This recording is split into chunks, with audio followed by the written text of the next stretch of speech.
What's up, everybody? Welcome to The Ugly Truth About Construction. Your host, Josh Weese. Today we're going to be talking about something that everybody's probably heard about a million times. It's the buzzwords we all know, but nobody freaking understands. Data. What is it used for? Why do we need it in the construction? Is it just the next big thing that people are trying to sell us? Today I brought in my buddy, GB, the president of ATG Data Solutions, a man much smarter than myself. I don't know about data. I know how stuff gets built. I know how things get moved around. So data is not my thing. So I'm going to pick his brain today. If you have any questions, remember to email those to The Ugly Truth About Construction at atgusa.com or drop them in the comments below and we'll try to get to them. GB, how you doing, bud? Good. Enjoy it. So data, man. Before we get started, tell us a little about why are you the data guy? So I've been in tech for 20-something years. Data runs everything we do. We call it software development. We call it AI. We call it machine learning. We call it all kinds of things. But at the end of the day, what our team does is we move data around and make it useful and powerful for the companies that use it. So one thing I really hope that we can do today is kind of demystify this data stuff, right? Because when I hear it from some of our clients or some of my friends in industry, when I hear data, it's all AI. Yep. Right? Everything. That's the buzzword. Everything data is AI, and I don't think we're so close that we're going to have robots building our houses yet. I mean, maybe, but what I really want to do is understand, what is data? Just give us, for those of us who are just good old boys, don't understand, what is data? So if you think about it, let's kind of take a step back. Just as individuals, we create data every day, every minute of every day. We have our cell phones. We take pictures, there's data. We send text, there's data. We send emails, and it's all this is data. And then all the software, all the apps we use is tracking your data. So there's a digital footprint full of data that's available for folks to market to you and do everything else, right? So in the construction world, there's a lot of data being collected and captured just on when you're building designs and blueprints and the GCs and what they have to do with all the subs. I mean, it just goes on and on and on. Every company has lots of data to do what they do. And so it's how are you going to leverage that data is the question, right? Yeah, I saw this really terrifying statistic. 95% of all data in the construction and engineering world goes unused. That's, when you shared that with me before, that's staggering. It's okay, if we're able to do what we do now with the limited amount of data that we're using, what I guess the biggest thing that from somebody who's not a data guy, somebody who knows, we need technology in construction, absolutely. Right. We need our people on the ground. Where did this data piece fit in? Because to me, it sounds, it can get a little daunting because I'm having to do all this change management all over again. Where do you see data fitting in and the purpose of that? So, I think it's a crawl, walk, run because it can be daunting if you just think about, we have all this data. What do we do with it? How do we even clean it up? I mean, you can't boil the ocean overnight. So what we want to look at is a crawl, walk, run thing. But let's start at a piece of your business where you have data, and then we break out what we call workflows or data flows. How's the data moving in your organization today? So we can start getting glimpses into how you're using it today and then what's the art of the possible, how we can use it tomorrow. And then we can kind of tackle it one piece at a time, one piece of the workflow at a time, if that makes sense. Yeah. But it is a, what I kind of tell folks is every company has data, but most companies don't ever use it, don't ever harness the power of it. Data should tell a story. When you're using your data properly, it should give you insights. It should tell you what's coming. Project management, for example, right? Delays, whether that's materials or sub issues with things on the construction site. But data should tell a story, and if you set it up right, it can give you great glimpses into your business and it will give you really good forecasts into what's coming down the pipe. So data essentially can be like the crystal ball. It's yes, it's a crystal. It could be a crystal ball, Gotcha. but it's got to be set up right. So what happens is companies aren't disciplined in how they're collecting their data, and it's just going into a big pile. Oh, well then how are you going to use it? How are you going to make sense of it? And that's where it becomes a nightmare, and it's really hard to. It becomes overwhelming to even try to manage. You said something earlier about cleaning up your data. Why is clean data important? Yeah, so kind of poo in, poo out kind of thing. So if your data is messy, then the story it tells is going to be messy. It's not going to be clear. So if we can clean your data on the front end, then that story it tells will be helpful and insightful and valuable, not just a bunch of running in circles. Gotcha. So if you had, as you said, poo data, and for those who are like, Josh just said poo, GB's kids are watching, so hi GB's kids. So Josh promised to be really, really good with the word he does today. So as you said, poo in, poo out, what do you mean by that? Like how can we get away from the poo? Yeah, so how are you collecting your data today, right? If you're have people manually data entering the same data multiple places across their workflows, every time a human has to enter the same data, it's going to have a chance to be less accurate, right? It's just natural. You get you get lazy about it, whatnot. So one thing is by getting good data is having good process for data collection. So eliminating manual data entry, because that data may already exist somewhere in your system. So how can we use computers to push and pull data across your environment so that you're eliminating those mundane tasks for the human and letting them focus on higher value tasks, literally value impact projects, right? So it's really about the rules around how data gets into your system, and if you can build those rules tight enough, then you make sure it's clean data, and then you don't have to, for example, when you type in an address, is it always street, number, address, city, zip code, blah, blah, blah, or can people type in, can they skip fields? Can they just eliminate, that kind of stuff. So you were talking about, let the computers do it versus having the human involved. All right, so I'm going to put my tinfoil hat on just for a minute. As a data guy, as somebody who's, hearing some of you and the people you work with accomplishments, pretty staggering. Like, it's neat. What do you have to say about, like, AI coming to take our jobs in the construction world? Yeah, so AI, I think we're a long way away from a robot, installing a toilet, building a floor, putting up walls, that kind of stuff. Yeah, I don't think that's where AI is going to be. I think there's a lot of fear around AI, obviously, because most people don't even understand it. They think ChatGPT, okay, but that's AI is a lot bigger than that. And so where I think it's going to go is it will help us. Let's just say you have a whole bunch of historical data on all your projects for the last 20 years. Well, there's a lot of wealth of knowledge, value in there. Well, how are we getting out? No human can go through that 20 years of knowledge and say, oh, we got this project today. What did we do 20 years ago on the last 20 years on all these projects? Let me go mine the data. You haven't met my wife. You couldn't do it, right? Well, maybe she could. But you could use AI to quickly do all that and then spit out maybe some starting documentation where the humans can take and run from there. I think AI, I see it as a way to make us more efficient. Now, look, I can wear a tinfoil hat like with the best of them on some things. So I don't see us there. I think it's really about efficiency and eliminating really those mundane tasks. So I see it as an opportunity for your teams to do things, let them do the things that humans are really good at, creativity, client interactions, just the higher value tasks, that kind of stuff. And I've heard several people, make the statements on, well, we're going to use AI to further our business, which is, is great. If you out there, that's what you want to do. I've heard that the opposite of, oh, we're not having AI touch a lick of our stuff, and again, it's your business, do what you want. But what I'm hearing from you is it's not necessarily AI.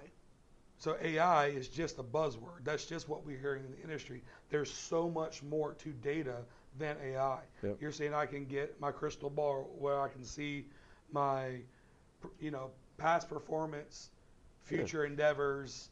Visibility, and I see it as if your data environment, if we can get your data environment right? If you can get your data environment under control, what's your data roadmap? Everybody has a roadmap. Well, what's your roadmap for your data? Where are you today and where do you want to be? And typically it starts with, well, let's get our arms around what we have today, and then how can we use what we have today? And then you kind of work through to down the road, AI and forecasting and things like that. It's just I think the people who say AI is never touching anything, we're never going to do AI, we're never going to get in that world, that's fine. I think that line of thinking can really limit your business, because there's a lot of other people who are thinking, how can we use this new tool? How can we use this innovation in our business? And if you always just have a not me mentality, I think in the next 5 years, you may wake up and you may be really surprised at how far things have gone. Yeah, no, I think it's really interesting where being in the industry for a while, seeing where everything was done on like a Excel spreadsheet, right? Yep. And then now we're like, oh, we use Autodesk Construction Cloud, so we have everything inside of that put data into. Yep. And we never, not everyone, but some people never use that. Mm-hmm. And now we're able to, it's like the next step. Like we're on this step to achieving like peak performance as construction. We started with getting out of Excel, getting out of like the prehistoric ways of project management. Yep. Now we moved into like the central source of truth. Everything's there. That's great. Now it's neat to see, well, I have everything here. What can I do with that? And just seeing where the next step goes. Because I'm not opposed to AI. I'm not opposed to using the data using AI for, like you said, the nominal task. Yeah, if you had an ability, I hear this a lot talking with different folks in the industry. We can never find enough architects. We can never find enough construction guys. We can't find enough people. If you had a tool that can make your current workforce do 10% more, what would that mean to your business? Oh, Jesus. Right? Yeah. Well, what if it could do 20% more? Okay. I think that's where you kind of got to look at. We have this powerful we have this data. It's powerful. Are we using it? And most companies aren't. And so that's where you start to ask the question is, well, what if we had a 1% increase? What about a 10? That kind of stuff. Then I kind of was talking with a buddy the other day. It's like pre-COVID, right? Post-COVID. That's kind of where the market is, right? Yeah. Well, those companies who pre-COVID, you could probably get by as everybody's got to be in the office. Everybody's going to see everybody. This is how we're going to do projects. Those companies who weren't prepared to collaborate remotely had a really hard time. And then those companies who didn't adopt it through that process are probably still struggling today, because now the whole world has been changed in how we do business. And so all these tools that you have in like Autodesk are collaboration tools. Like how are you collaborating, working across? And if you're trying to do everything in pen and paper inside your office with everybody staring at each other you're sitting next to each other, I don't know you're going to be able to grow as fast as everybody else. Sending smoke signals outside. Exactly. It's definitely, seeing the business change has been, wow. Yeah. A big lift, but also a really cool thing to witness, and seeing where we're going to be in the future. And that's what I like to use data for, is like to predict, right? Past behavior predicts future performance. So looking at, okay, well, this is the way we did it.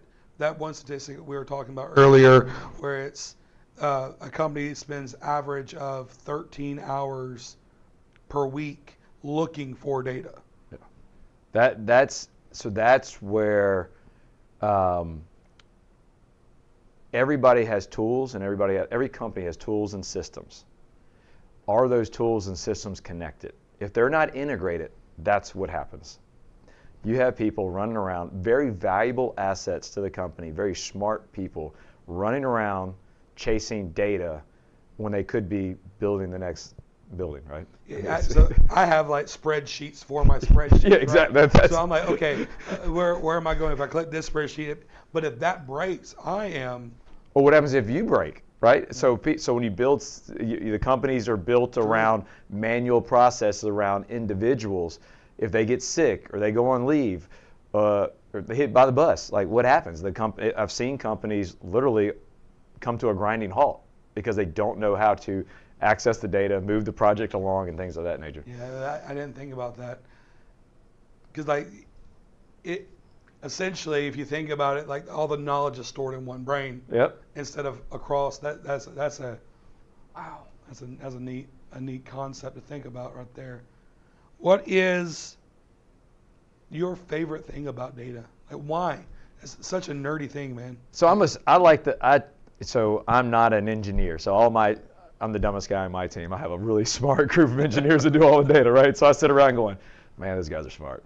I lean into the storytelling of it because that's kind of how my brain works. I like to run businesses and grow like that, help businesses grow. That's kind of geeks me out. So when I look at data, to me, as I always lean to is what's it trying to tell me, and do I trust it? I mean, I met with a CEO a few years back, and I remember he said, every day I get this report at 2 o'clock.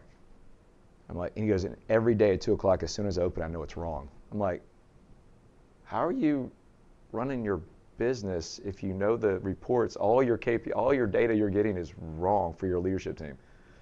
And he says, well, that's why we're talking to you. Like, all right, how do we do this? So we had to walk back and take a lot of manual process in people's head and let a computer automate some of that so these guys could go dig into the data, and tell a better story. And that's allowed them to grow. They've grown probably 2-3x since that meeting. And so to me, that's what geeks me out, is the storytelling of it. Like I love my gut. Like I like to make a decision on my gut, but I really also like to be reassured that the data is reinforcing what my gut says. So data-driven decision making is kind of the way I phrase it. I don't know why this is going to sound like the dumbest comparison, but my mind works in weird ways. You ever seen that show as like the dog whisperer or whatever, where the guy's like talking to the dogs, you know what I mean? That's exactly what you were saying. I let the data talk to me. I envisioned you like by a computer with your ear up to it, like listening to the data. But essentially that's what we need, is for our data to talk to us. Yeah, well think about this. My wife and I will be talking. We were driving to the beach a couple years ago, and I remember it kind of hit me. We were talking about something, and sure enough, she pulls up her Facebook, and there's an ad for the exact very thing we were talking about doing, like swimming with the dolphins or some of the kids. And I was like, so you have data every day, and it's talking to you every day based on your apps and trying to sell you stuff. Hey, we know you're just talking about this. Here you go. Yeah, no, we would always have fun with that with my friends. Like just when they leave the room, just grab their phone and just say like the most absurd stuff. You know, just go, and then they're like, man, I'm getting these weird ads. Like, I don't know. So if you had that for your business, you're running your business every day, and all of a sudden you're getting insights and inputs that, oh wow, that makes sense. We need to do that kind of stuff. That is smart. That's good stuff. Why do you think most companies' data sucks? Is there, throughout your time, have you seen like one thing that's like a trend? Like, why? I think because we're all on the hamster wheel, running as fast as we can, tackling the next project, talking to the next client, and especially when we're growing, we're just, okay, we got this next thing. We just adapt. We evolve. It's just our nature as humans, and so our processes don't always evolve and grow with us at the discipline they need to. So we just keep adding on the Legos. And meanwhile, we pause and say, hey, like, what's the process here? Is this the right process? How are we getting that data? And kind of having that discipline, taking the time to invest, because you're just putting out the next fire. Getting the next deal, building the next building. So with each organization being ran differently, right? You know, the way I do things versus the way you do things is totally different.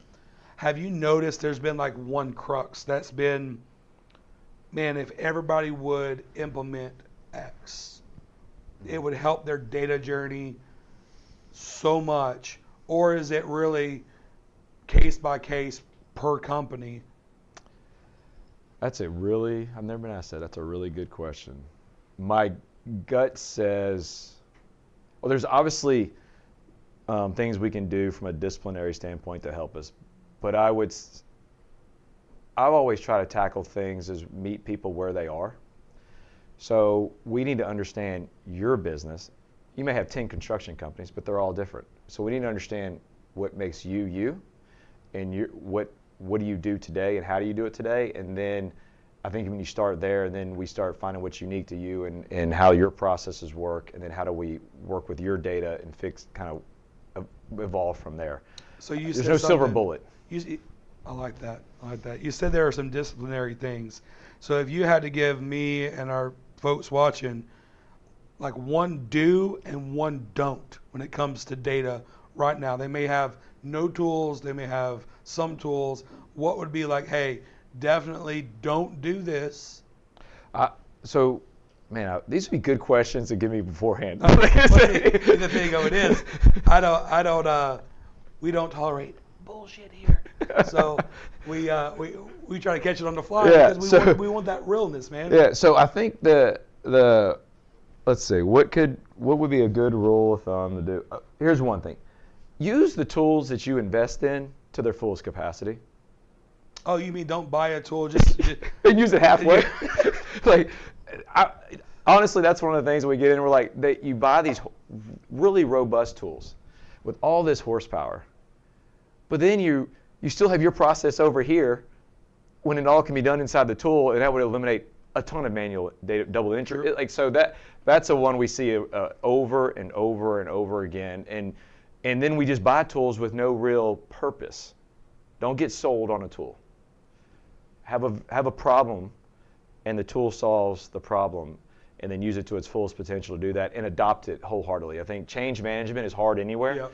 And so that's the biggest thing. We put these tools in, but we really don't enforce the change management across the organization to fully use the tool, and that's when you got Josh over here doing his own thing in 10 spreadsheets, and the tool's not getting the right data, and it's not accurate. So at the top of the chain looks at it and goes, the president says, I get this report every day, and I know it's not right. Yeah, no, that's using it to its fullest potential. 'Cause I see that daily when I'm talking to my clients or my friends, where they'll be using one tool, but they still have their workflow because that's the way we've always done it. I'm like, well, okay, do you still want to eat the food that we were eating 500 years ago, 100 years ago? Probably not. It's the way they always did it, but we got to move forward. We got to use the tools that we invest in because well, they cost money too. I mean, it's not cheap. It's not cheap, exactly. And so here's another thing I'd say is tackle it today. Don't keep putting it off. You will continue, individuals, companies, we all produce more and more data every day. So if you put off getting your arms around your data for another month, 6 months, it just makes it that hole that much deeper, that spaghetti bowl that more tangled to undo. So it only gets more expensive the longer you wait. So I would say is people wait too long. They keep putting it off because it's going to be hard. But the rewards, like I said, what would 10% do if you could increase your capacity 10%? If your people had 10% more of their time back. You said 13 hours a week. That's crazy. I mean, it's crazy. You got 100 people working for the firm, that's insane. When I was preparing for this episode, I literally know diddly squat about data, right? Like I know how things, move, and I know about the like real deep understanding. That's not me. It's not. I think it's weird and nerdy, but we need it. Right. I need to understand, not necessarily, I don't need to understand my data. I need my data to not understand me, but work for me. Yes. I think you had said something before that I think it really works. Do you work for your data? Does your data work for you? That's the question. And thinking back on that, I can remember countless times at the firm I was at previously where I was having to spend so much time on the clock and off the clock working to get the data that I needed. Yeah. Now, granted, a lot of the stuff, I'm not going to age myself here, but a lot of the new stuff wasn't out back then. But thinking about it, there were better ways to do that. Yeah. So where we are today, you said use our tool to the tools that we purchased to the fullest potential. what would be a don't? Don't do this. Where my mind goes is don't hire a gunslinger to help you put it all together. So you'll get don't be enamored by the buzzwords and the flashes in the pan. So you'll have, I've cleaned up a lot of messes over the years, right? So they got this guy who's, he's going to be our data guy, but he's not really, he's not an expert. And so they just start plugging different types of tools in and trying to force things, and it can kind of get you in bad places. You need a data strategy. That's the key, is like, before you, if you're going to take on this journey with your data, it's get an expert and build out your data strategy. You need a roadmap, because you're not going to get there overnight. And if you try to tackle it overnight, everybody's going to get really mad, and you're probably going to you get frustrated and stop before you get where you need to go. And so it's truly, I'll say it over and again, you crawl, walk, run, but you have a roadmap and a plan that you build because it fits your strategy, and every step you take is stepping towards the end goal. So take a very methodical, deliberate approach to how you tackle your data, because if you go in and gunsling it, you're going to even make the hole bigger and deeper and more complicated than you ever thought. Yeah. And data is valuable. Your data is valuable. Uh-huh. So if you don't have when you look at that strategy, what are your, getting some techie, data governance, data security, compliance. Like, if you build buildings and all that stuff gets leaked out, you get hacked and you lose all of it, well, what vulnerabilities are now out there? So I think your data is probably more valuable than you think. So make sure, as a part of your strategy, you've got security and compliance in that as well. Because so there's like a whole. It's a whole nother can of worms. Crazy. When you're saying that, I'm like, oh yeah, we're just get our data all in one place. You know, like governance and compliance, which we know in the construction world from, you know, our plans and like our codes that we have to use and the safeguards we put in place to make sure that we're not putting up a crappy building or we're not sitting crappy work out in the field. Yeah. Is essentially the same thing, that you're putting safeguards in place. You just don't have OSHA on your site yelling at you. Yeah, so I mean, think about at a previous life, I helped build 500,000 square feet of office space in a national security research park. Just think of the companies who worked on those projects that were building these amazing buildings that were being used by the defense and intel communities, national security. What happens if those plans got leaked?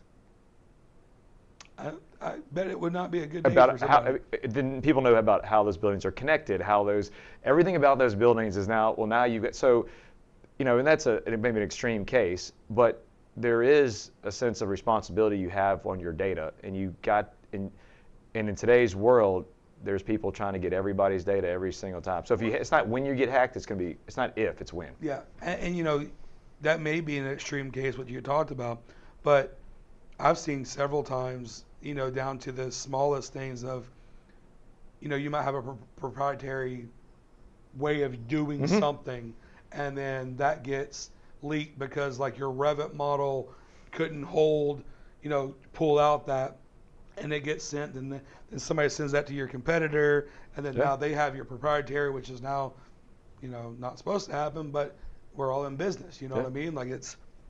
Or your financials. Okay, sorry, squirrel.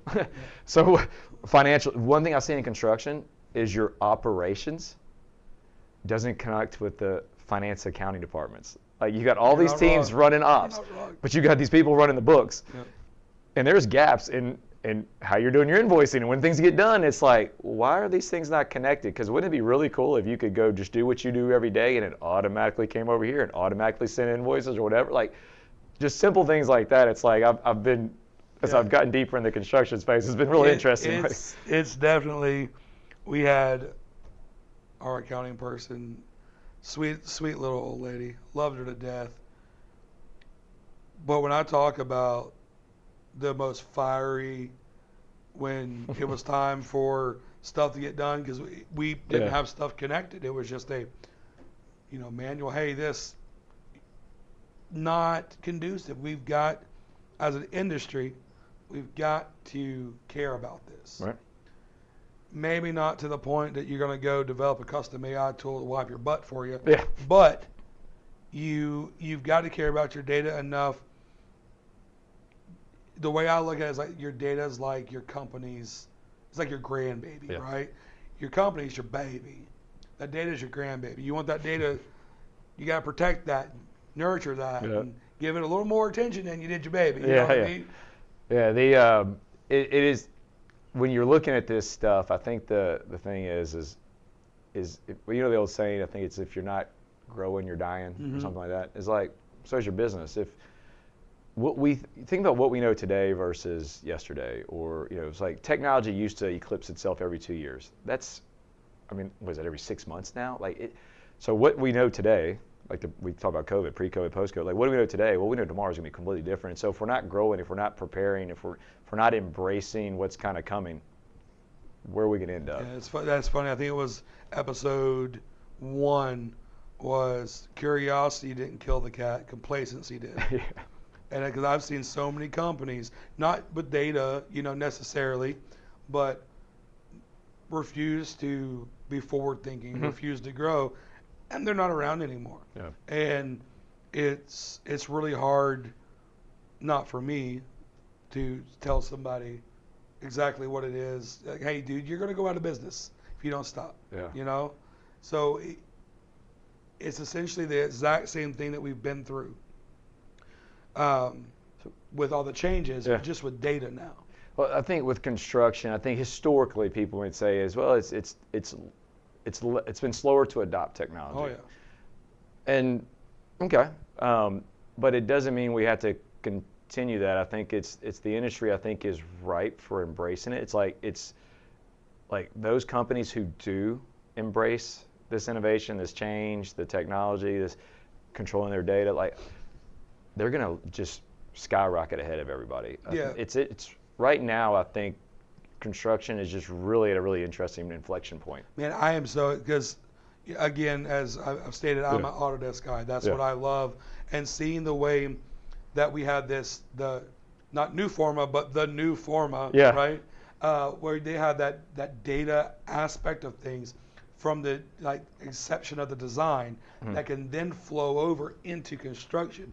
You're having this like infinity loop of data that's coming from, you're able to see everything from design, pre-con, construction, post, everything, and you're just able to start building that, not just within your company, as a group of, Right. as an industry. You're able to get better intel, better, we can actually say, hey, guess what? Because everybody knows I'm not shy when it comes to, there's some shit in Autodesk that sucks. Well, if we have the data that there's 5 million people saying, hey, this is messed up, then we have more of a chance than just one guy outside with a picket sign saying, please fix my. Yeah, it's all comes of visibility. Yep. Data, if you do it right, it's going to give you visibility and transparency in the business and efficiencies that can eliminate that 13-hour a week issue. One thing I've noticed as I've gotten into the construction space some more is, we don't like to do it that way. It's change. Is like some of the smartest dudes I've met are in construction. When you think about what you actually like, you're gonna put some, get steel, all the things you do to build up this building, right? That we're sitting in.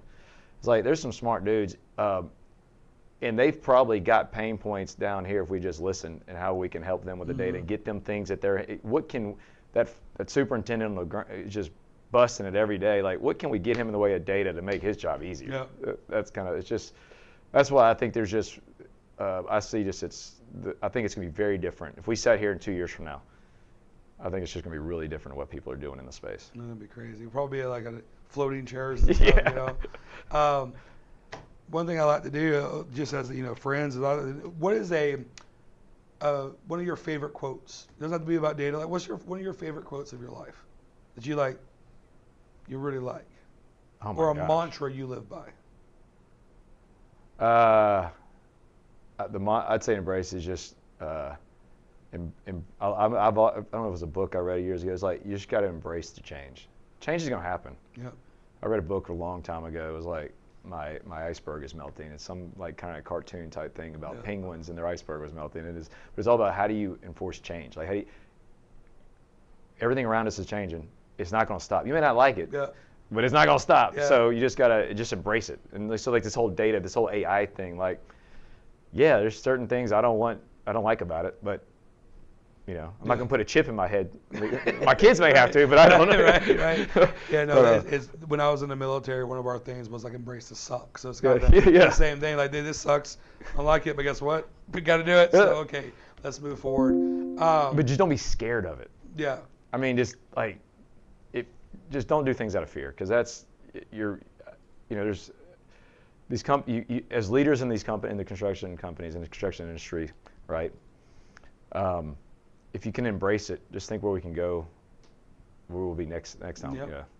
So we're getting to about time. One thing I'd like you to do is look dead in the camera. Okay. And tell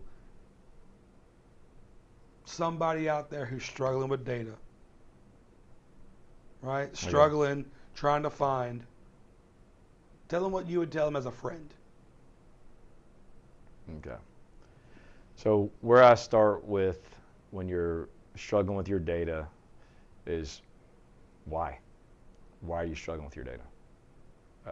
Peel that back and you'll find where we're struggling with it because our users can't get data in. We can't get data out, and just kind of peel it back from there. But start with one pain point, not all the pain points, and start just start. Start there and then see where that takes you, and just do one step at a time, and you don't have to boil the ocean overnight. I love it. Well, folks, that's going to do it for this episode of The Ugly Truth About Construction. As the title says, your data sucks, but it doesn't have to. Embrace the change. Start. You're not going to get anywhere if you don't start moving. If you have any questions, feel free to reach out, theuglytruth@atgusa.com. Drop a like, subscribe, a comment, email, phone call, whatever have you. We want to help you, give you some advice on whatever you need with your data. Next time I sit down with GB, hopefully I won't be in a floating chair. Hopefully we won't have chips in our head. That would be weird, but who knows? So let's start. And one thing I'd like you to do is this week, while you're going about your daily grind, in the back of your head, log how many times you're trying to find some data. I bet it's going to blow your socks off the amount of time you're looking for that. Folks, I hope you have a great day. See you next time on The Ugly Truth About Construction. See ya.